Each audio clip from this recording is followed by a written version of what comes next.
Welcome to the Chelsea Fans Channel. This is the Chelsea Stoke preview part 2, where Sophia and I pick our starting 11. So, Sophia, let's get straight into it. For me, number 1, Courtois. Yep, agreed. You going to argue with that? No, we're going to go off the back of the first video. I think we've decided we're going to go for a relatively strong team. Yes, that's right. But mixing a bit of youth.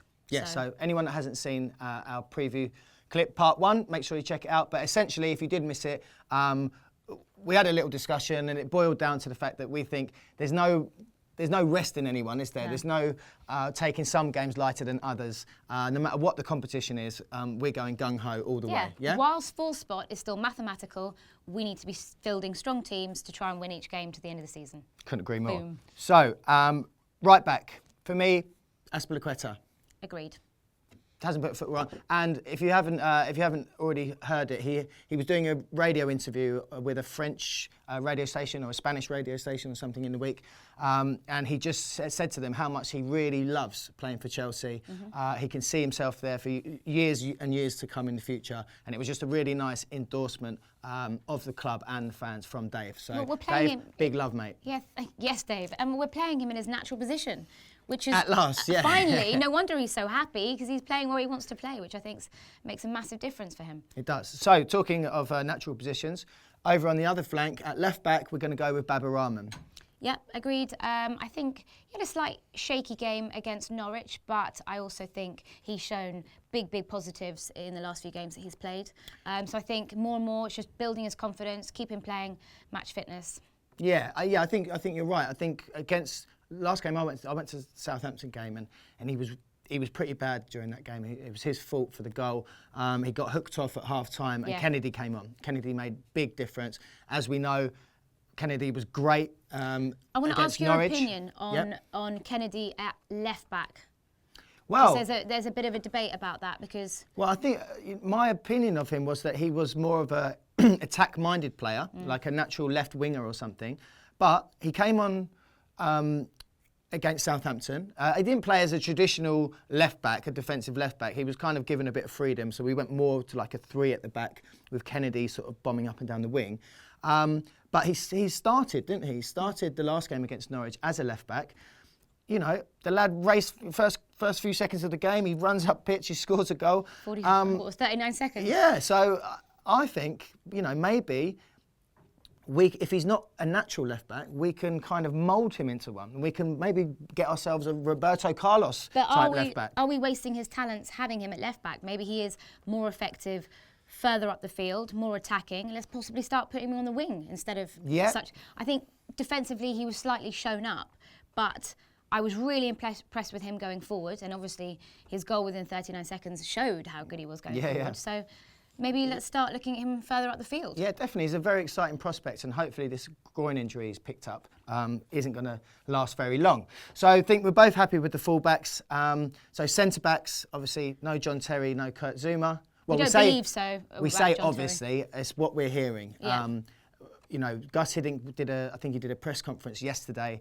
Terry was brought up and they said, would he maybe get a 15-minute run out or something like that against Stoke? And Hiddink said, if Terry does become fit, then instead of giving him a run out against Stoke, he would rather play like a kind of intensive 7-a-side session at training to get his levels up. So I think we can safely assume John Terry's not going to be in the starting lineup. No, we desperately need him. I think against Norwich, it slightly showed Ivanovic and Cahill a little bit shaky.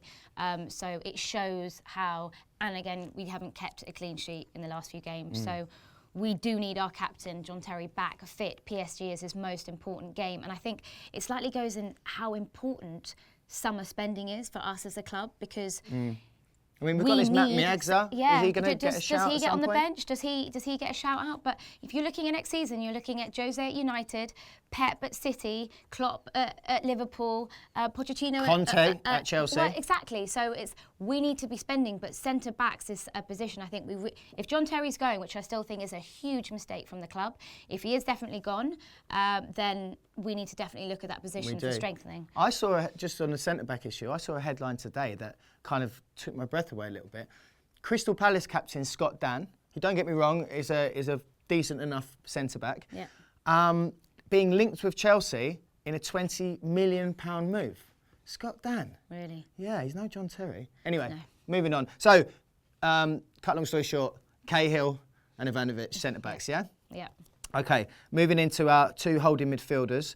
We're going to go with Mikel and Fabregas, aren't we? Yeah, I think that's our strongest pairing. Yeah. I'm not a big fan of Matic and Mikel playing together at all, and I've vented that before in the past. Yep, they're too similar. The only thing I would say is, again, if we're debating whether we play our strongest team, which I think they are our strongest pairing, but if not, and we do want to slightly rest players ahead of PSG game, would you bring in Loftus-Cheek in the middle? And who would you partner him up with? Would you partner him up with Fabregas, which is sort of maybe slightly more attacking, or the experience and obviously the more solid defence of Mikel? So again, comment below, would you have Loftus-Cheek in midfield? Yeah, and we debated long and hard off camera about whether to include Ruben. We both wanted to in our hearts, but as we said at the start of the video, this is all about fielding the strongest team we can at the moment, and we feel that Fabregas and Mikel are probably a winning duo for this game.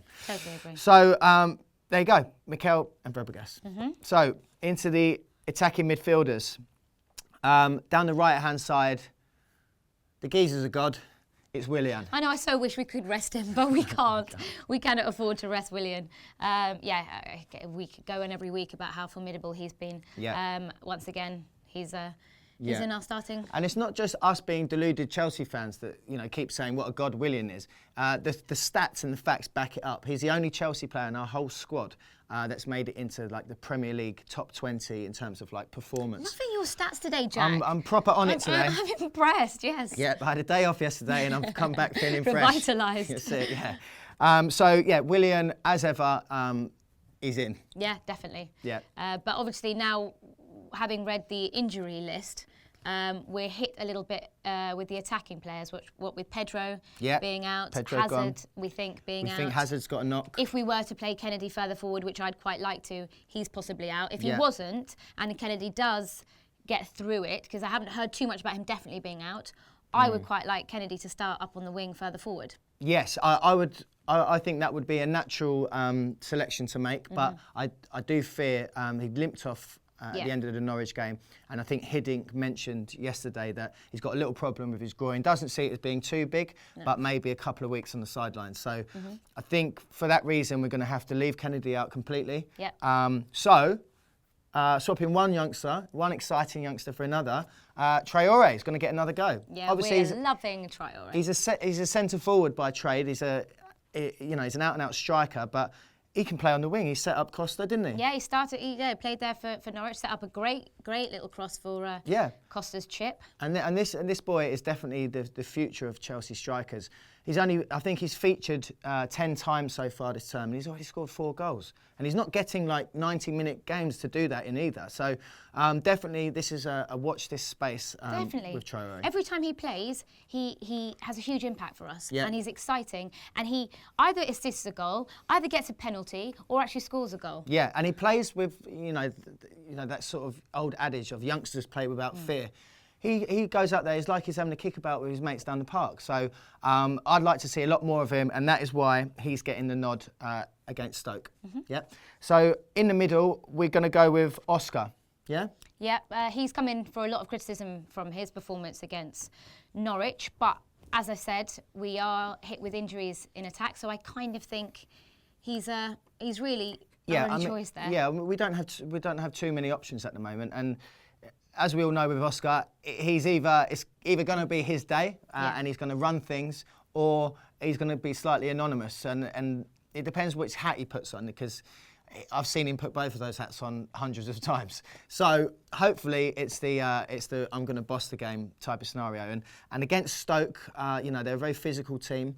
Oscar's got to hold his own basically. But people give Oscar a bit of jip for being a bit lightweight or a bit flimsy in the tackle and things like that.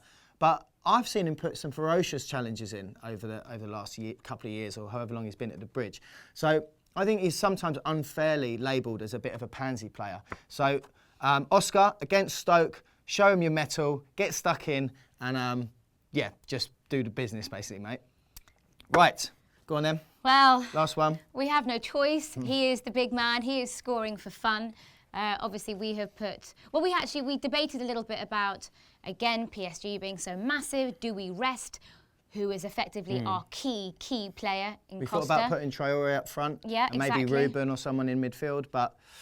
For me... We couldn't leave him out. If we start like we started against Norwich, and we start that way, I think, obviously, Costa starts and then possibly try and rest him.